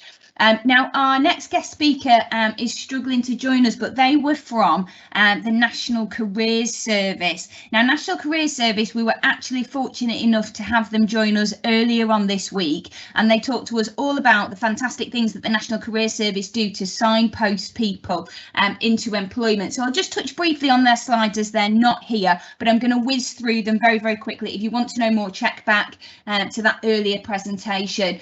So the National Careers Service really do help you choose that next step in your career. They help you explore lots of different job profiles, and their website is brilliant for doing this because they cover all of the different training pathways available, from courses to qualifications and how those qualifications compare against each other.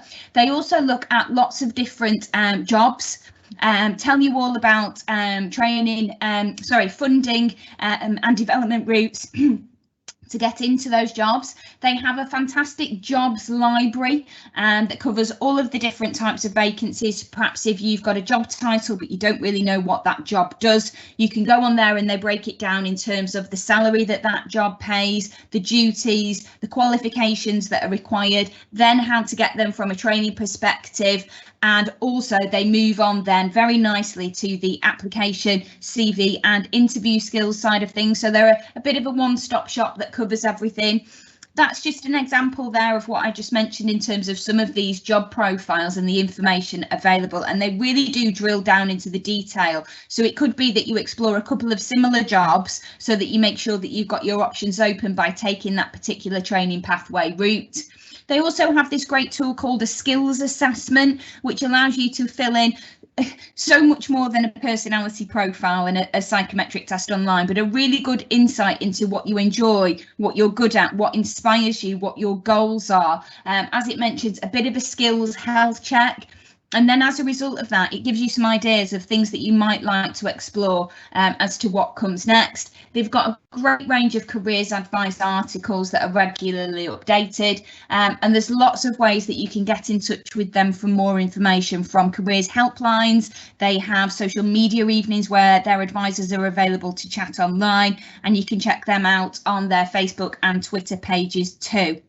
So that's a quick snapshot about the National Careers Service. I hope I've done their slides justice, but as I say, if you've got anything else that you want to find out about them, you can be signposted to them on the Stockport Jobs Match website. And we also have a huge amount of careers advice articles there too. We have over 150 different careers advice articles covering how to get a career in engineering, manufacturing, health and social care, different jobs, etc., as well as about 30 to 40 different employer videos giving you day in the life. So everything from Marks and Spencer's to Music Magpie, talking about what their different jobs involve and giving you interview tips too. So they're good things to check out if you're considering next steps into employment. Now, last up this morning, we're going to be joined by Simon at Stockport Council's volunteering team and Emily at Pure Innovation to talk to us all about the world of volunteering, which has been mentioned quite a few times today as a fantastic way to gain work experience, as well as supporting your local community. So I'm going to pass you over to Simon first, who's going to give us a bit of an introduction to volunteering locally. Morning, Simon. Thanks, Caroline. And just been listening to some of those previous presentations, been really interesting actually and inspiring. And the reason I'm here talking about volunteering is that I returned to study at the age of 50. And I'm now studying volunteering and wellbeing. So I've got a passion for how it can really help change people's lives for the better. I actually work for Stockport Council in public health and looking at how we work with communities better, basically, in the council, and recognise the value of that volunteering and so on. So why does volunteering make a difference? Basically, we do gain a lot when we give to others. And that's the fascinating thing about volunteering. You learn a lot, you meet different people, you go to different places, and those things actually they kind of give you those different experiences and skills, like communication skills, could be practical skills. But it's also about learning about yourself. You start to understand what is it that really motivates you, what do you enjoy doing, what your passions in life really, because volunteering should be about doing something that you really care about. But in doing that, it can really help you on your search for employment as well, because you've then got something to offer to employers, which shows what you're capable of. You've got that experience to talk about and so on. And that means they're much more likely to offer you a job, basically. So it's well worth doing that. And if we move on to the next slide, please, Caroline. There's other things we get from volunteering as well. That kind of sense of purpose. You know, there's no need to be bored in your spare time. There's lots of need out there in the community, and you can really get that sense of achievement, that you're making a difference, you're doing something good, and that makes you feel good about yourself. And there's nothing wrong with that. That's a real benefit of volunteering. People don't just volunteer out of pure altruism. They volunteer because it's a good thing for yourself. You feel better, you get things out of it. You can get that sense of belonging. You're doing it as part of a team usually. That's valuable, and you're making a better place where you live. Often you're volunteering close to home, improving your own local community, your local environments, and so on. And finally, those connections that you make, you never know, may just help find a way to somebody who's looking to employ somebody. A lot of employment comes about through those kind of informal networks. You know, somebody knows somebody who's looking for a young person to take on for their small business, for example. They're not necessarily going to advertise on a big website. They'll use word of mouth. And so if you know people in your community through your volunteering and they know that you're a good worker, then, you know, they might just put in a word for you. So that's some of this kind of reasons why it's worth thinking about volunteering alongside your studies, or if you find yourself not in work at all at the moment, well worth doing that. I'm going to hand over now to Emily though, because I think she's got a lot of that kind of direct experience of working with volunteers, and tells a lot more about how people she's worked with have benefited from that. Hi guys, so I'm Emily. Hopefully you can all hear me okay. So I'm just going to do a little bit of a brief about who Pure Innovations is. We actually had one of my colleagues on earlier on the week, Nadia, so I won't go into too much detail. So we do a lot, and there's a lot to take in, but I hope that's a good thing. So Pure Innovations cover things like internships, travel training, employment, cafes. We've got a WIN team, which is the Wellbeing and Independence Network. They also cover mental health. The biggest part that I sort of sit under with my job role is under Pure Support. So that's basically the old day services. So we work with, across the whole of Pure, we work with people with disabilities and disadvantaged groups. So Pure Support is an offer for people with a disability to come and join us for the day, whether that being drama. We've got a bakery in the centre of Stockport, we've got a gaming hub, we've got a Lego offer, ceramics, art studio, you name it. We're trying to offer people the most out of their day and a more fulfilled day.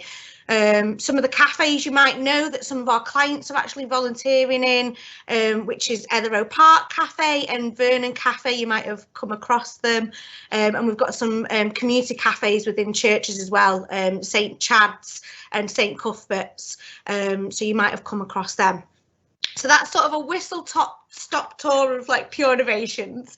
My role within Pure Innovations, and hopefully I'm hoping that some of this will inspire you as well. So I am the Volunteer and Community Engagement Coordinator.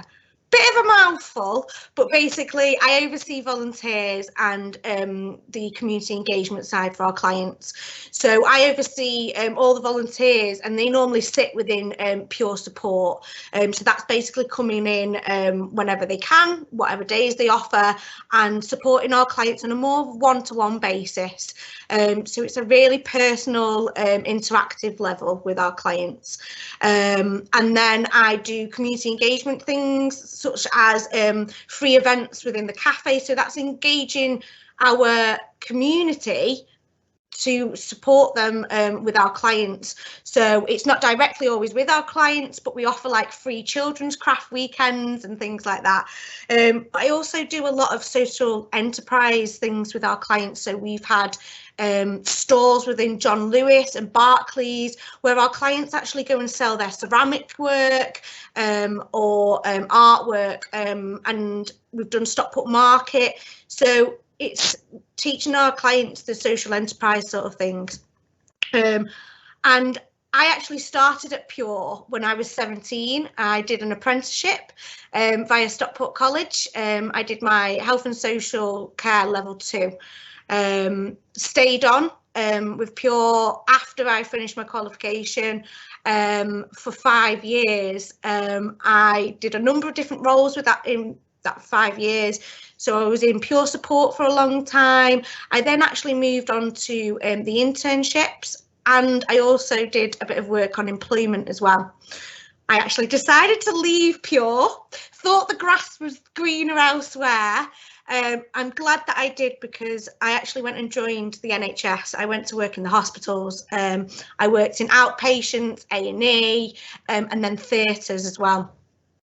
So I got to see babies be born, and got to see some really horrific scenes as well. Taught me a lot, especially in theatres, seeing breast surgery in real life situations. So I'm glad that I did it, and it was a good career move. I then came back to Pure, went back into Pure support for a while, and then this role came up as a volunteer coordinator. I had no experience, other than I used to volunteer when I was actually 14 for many years, actually. I actually used to volunteer with adults with disabilities.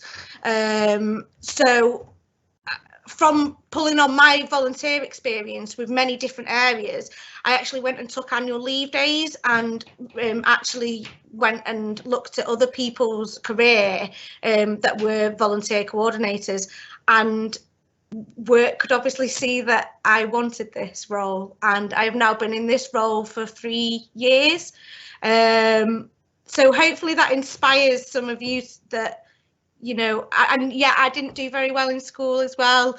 I actually did a hairdressing apprenticeship when I was 14. So I went into school 3 days a week, 1 day in college, and then the second day was actually in a salon. Because I'm dyslexic, I didn't learn the way that others did in school, and I really struggled. So hopefully that was a whistle-stop tour of my career and Pure. I have got another slide, if you don't mind. The next one, I will try and be quick though. I oversee volunteers, permanent volunteers, and student volunteers. Before COVID, we were having like maybe 50 students a year that were doing like week placements with us, or a month placements. So I won't read the whole screen off to you because you can see it, but it's just some of the quotes that students have given us and volunteers. So a couple of volunteers within Pure have actually gone on to becoming full-time member of staff as well. So it really pays off, or they've gone on to other careers because of them coming volunteering with us. Some of the students have actually come back as volunteers as well, which is lovely. Next slide, please, Caroline. And the last one, I'm trying to be really quick. You know, I also oversee a lot of recruitment within Pure as well. So I do the cafe recruitment and Pure support staff members recruitment. So I look through all their CVs, which can take days sometimes. I then interview them as well. So volunteering, it gives you the opportunity to learn what you actually want to do. You don't have to come out of school and go, I want to do this and I want to do it by this age. You might not know, and that's fine. And the best way to understand and learn what you want is actually volunteering. You're giving your time, but you're doing it in, you know, you're doing what you want to do and you're discovering what you want to do. You're giving back to your community. You know, our clients love our volunteers. It's a change of face for them. It's not our face every day, the staff that are working with them. These volunteers are coming in, they are choosing to give their time to others, and that means so much to somebody that they've been chosen. You know, volunteering can open up so many other windows as well. You can move on with your career in it. And I have to tell you, when I'm looking at CVs, it's not always about the degrees or qualifications that you've got. If you've got volunteering on your CV, you have given your own dedicated time. I can tell you now that I will be giving you a phone call, and I can tell you now other companies will look at it the same. To give your own time is sometimes more worthwhile than a qualification sometimes. Not all the time, so don't quote me on that, but I can tell you now, I look at CVs, and when they've got a good year, 2 years under their belt of volunteering, it's worthwhile. We are actually not taking on any volunteers until next year now, but I am always happy to speak about your career, whether that's with us or elsewhere, point you in the right direction, give you more information about Pure, whatever it is. My email address is on there. Honestly, I'm always happy to speak to any student about any of it, because I really hope that I could pass on my knowledge through all the different things that I've done. So yeah, I'm always here to talk to. So hopefully I've not run over.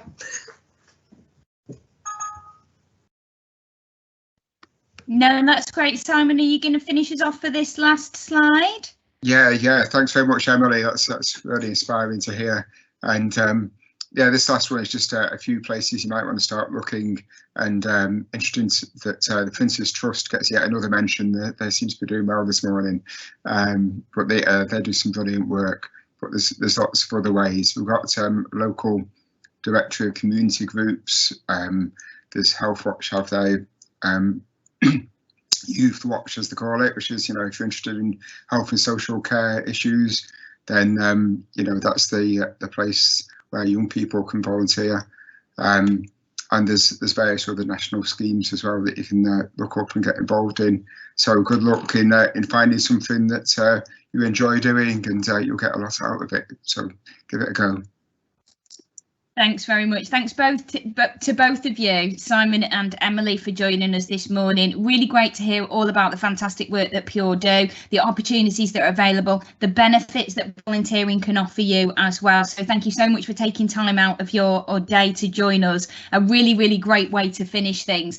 Just whilst we're on volunteering, a quick final mention that we have, I think, 10 different volunteer jobs available on the Stockport Jobs Match website as well at the moment. So if you go to the Stockport Jobs Match website, click on jobs and then filter by volunteering opportunities. That's down at the bottom where it says part-time, full-time, temporary, contract, permanent. There's a box that says volunteering. If you tick that, we've got quite a few opportunities at the moment, ranging from delivering the Heaton's Post through to helping out at a local cafe, supporting some local events.